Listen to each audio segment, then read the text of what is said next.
बिस्मिल्लाहिर्रहमानिर्रहीम। नाज़रीन अस्सलाम वालेकुम, मैं हूं इमरान वसीम। नाज़रीन, सुप्रीम कोर्ट ऑफ पाकिस्तान से मुतल्लिक दो बड़ी अहम ख़बरों की तफसीलात इस प्रोग्राम में आपके साथ हम शेयर करने जा रहे हैं।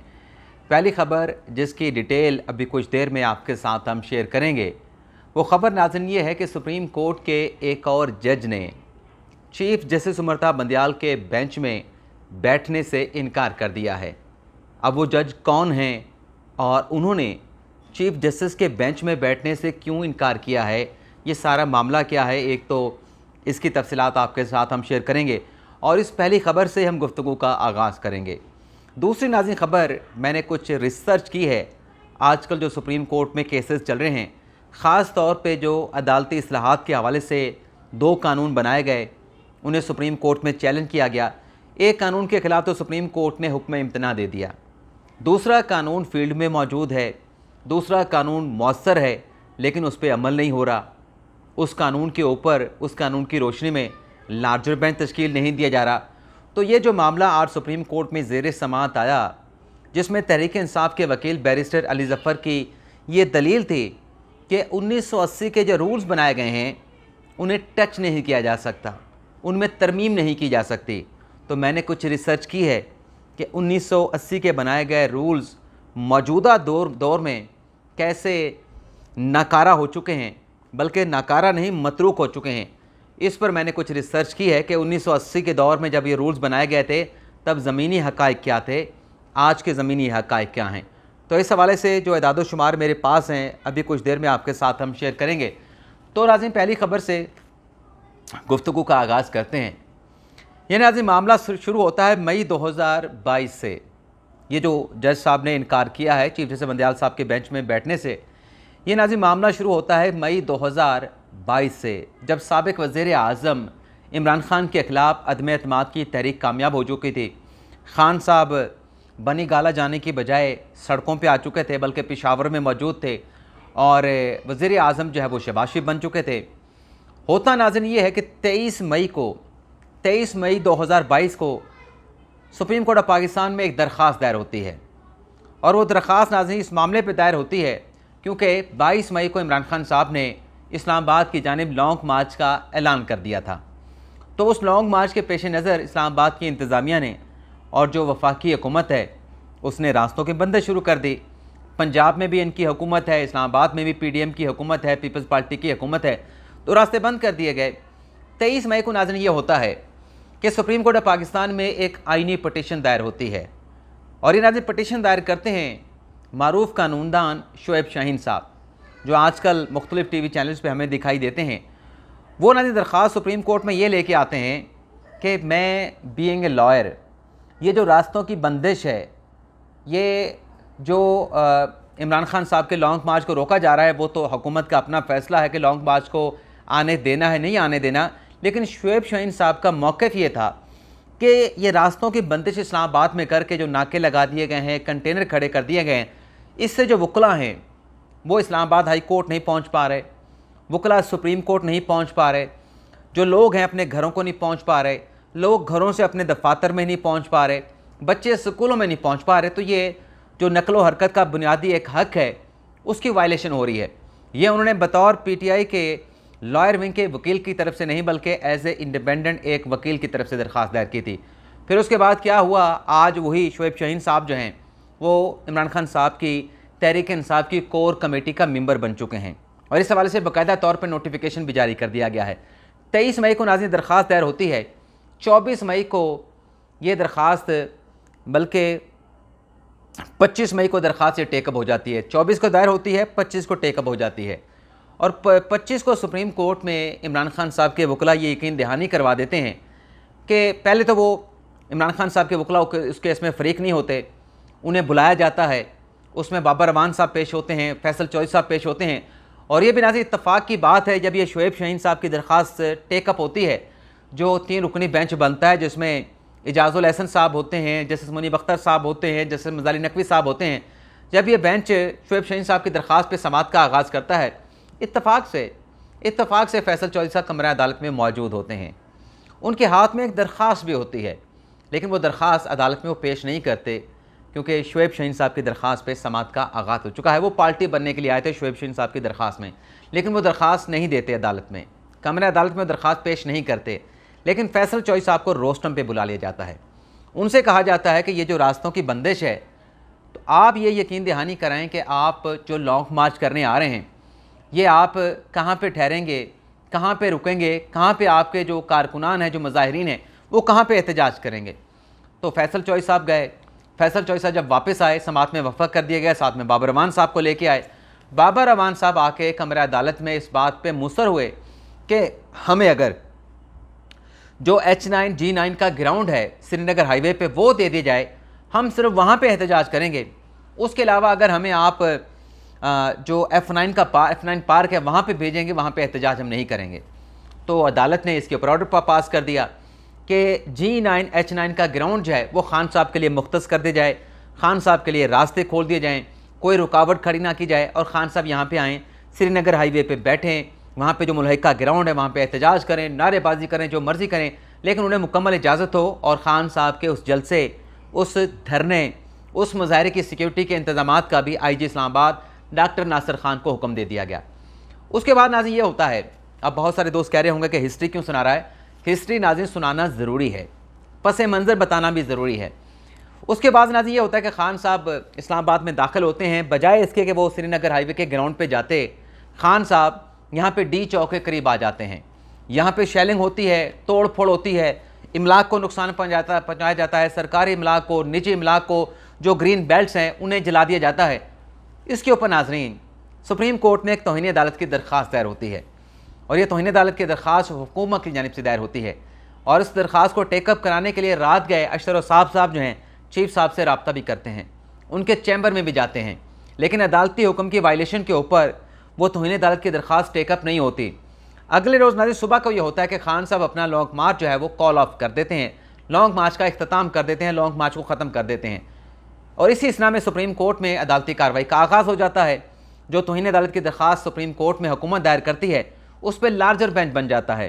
पहले इजाज़ुल हसन साहब, मुनीब अख्तर साहब और नकवी साहब समाअत कर रहे थे। फिर जो लार्जर बेंच बनता है नाज़रीन, उसमें चीफ जस्टिस बंदियाल साहब जो है उस बेंच को हेड करते हैं और पाँचवां जो उस बेंच में जज शामिल होते हैं, जो 5 रुकनी लार्जर बेंच बनता है, वो याह्या अफरीदी साहब को शामिल करते हैं। तो वो बेंच तौहीन अदालत की दरख्वास्त पर समाअत करता है और उस मामले को निपटा दिया जाता है।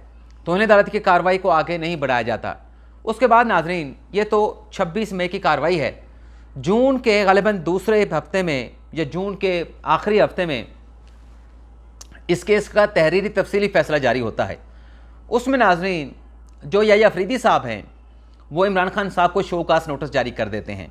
जो हुकूमत की तौहीन अदालत की दरख्वास्त है, अपने वो नोट में इमरान खान साहब को तौहीन अदालत का शोकास नोटिस जारी कर देते हैं कि बताएं कि आपने जब कमिटमेंट की थी कि आप G9 H9 के ग्राउंड पे रहेंगे, आप यहाँ पे क्यों आए, आप D चौक के करीब क्यों पहुँचे, क्यों ना आपके खिलाफ तौहीन अदालत की कार्रवाई की जाए।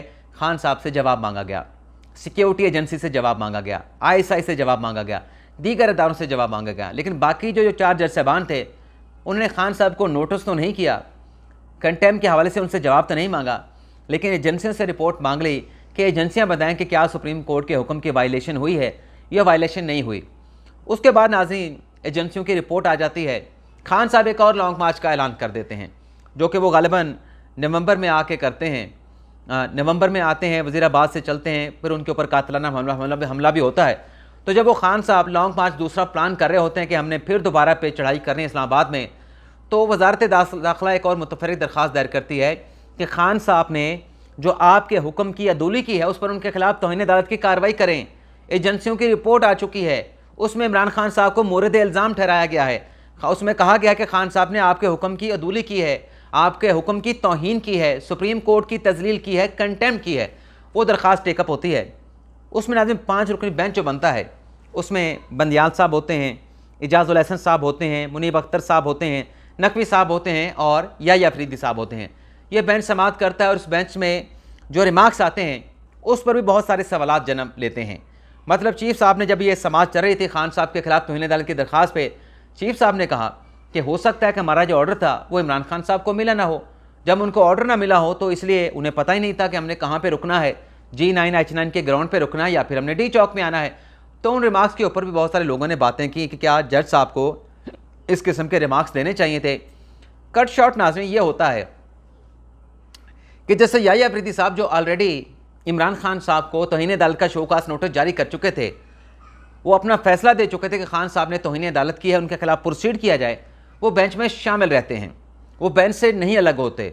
वो ये नहीं कहते कि मैं चूँकि फैसला दे चुका हूँ मैं बेंच में नहीं बैठूंगा, आप 4 जजेस बैठ के फर्दर एजेंसियों की रिपोर्ट के ऊपर जो आपने फैसला करना है आप फैसला कर लें। मैं तो पहली समात पे फैसला दे चुका हूँ कि खान साहब ने अदालती हुक्म नहीं माना, अदालती हुक्म की अदूली की है, लेकिन कोई एतराज़ नहीं किया याह्या अफरीदी साहब ने। कल नाज़रीन ये हुआ कि जो कोरोना का बेंच बना था उसमें भी याह्या अफरीदी साहब नहीं बैठे थे। मैंने अपने सोर्सेज से जब जानने की कोशिश की, मैंने कभी आप उस बेंच में क्यों नहीं बैठे। अब मुझे ये खबर कहाँ से मिली कि याह्या अफरीदी साहब ने बंदियाल साहब के साथ किसी बेंच में बैठने से इनकार कर दिया है। वो जो बेंच था नाज़रीन पनामा वाला, अपना कोरोना वाला, वो जैसे इजाज़ुल हसन साहब का बेंच था। उस बंदे ने मुझे मेरी जवाब देने के बजाय गालिबन मेरे सवाल को कुछ और समझा और उसने मुझे एक और ख़बर दे दी। और साथ में पहले जब मैंने दोबारा से बताया कि मैंने ये नहीं पूछा ये पूछा है, तो दूसरी खबर भी दे दी। एक तो उसने कहा कि जो कोरोना के बेंच में बैठने से इनकार किया है, तो याह्या अफरीदी साहब का एक प्रिंसिपल स्टांस है कि जो माजी के 100 मोटो नोटिस हैं जो गुलजार साहब ने लिए हैं, खोसा साहब ने लिए हैं या साकिब निसार साहब ने लिए हैं, वो उन बेंचेस में उन लिए गए 100 मोटो केसेस में नहीं बैठते। दूसरा उन्होंने कहा कि जो कंटेम्प्ट का केस है इमरान खान के खिलाफ, उसमें चूँकि याह्या अफरीदी साहब अपना फैसला दे चुके हैं कंटेम्प्ट का, तो उनकी ओपिनियन तो आ चुकी है, तो इसलिए उन्होंने उस बेंच में भी बैठने से इनकार कर दिया है। मैंने उससे पूछा भाई ये कब हुआ, मैंने तो तुमसे कोरोना का पूछा था। उसने कहा जी ये भी हो गया है। लेकिन जब मैंने दोबारा पूछा तो उसकी हमारे भाई की ज़बान भी लड़खड़ाई और वो भी हैरान हुआ कि मैं गैर इरादी तौर पे ना चाहते हुए पता नहीं क्या उनसे बात बता चुका हूँ जो मुझे नहीं बतानी चाहिए थी, लेकिन ख़बर मुझे मिल गई। तो फिर उसने कहा कि अब उसमें क्योंकि इनकार कर दिया है याह्या अफरीदी साहब ने, तो प्लान है अगले 4 से 5 दिनों में या अगले हफ्तों में उस केस को लगाने का। लेकिन उसके बाद फिर उस दोस्त ने यह बताया कि हो सकता है कि अब वो जो कंटेम्प्ट का केस इमरान खान के खिलाफ याह्या अफरीदी साहब के इनकार के बाद हो सकता है कि प्लान तब्दील हो जाए और उस केस को अब ना लगाया जाए, उसे पेंडिंग रखा जाए जैसे पहले से वो पेंडिंग चला आ रहा है।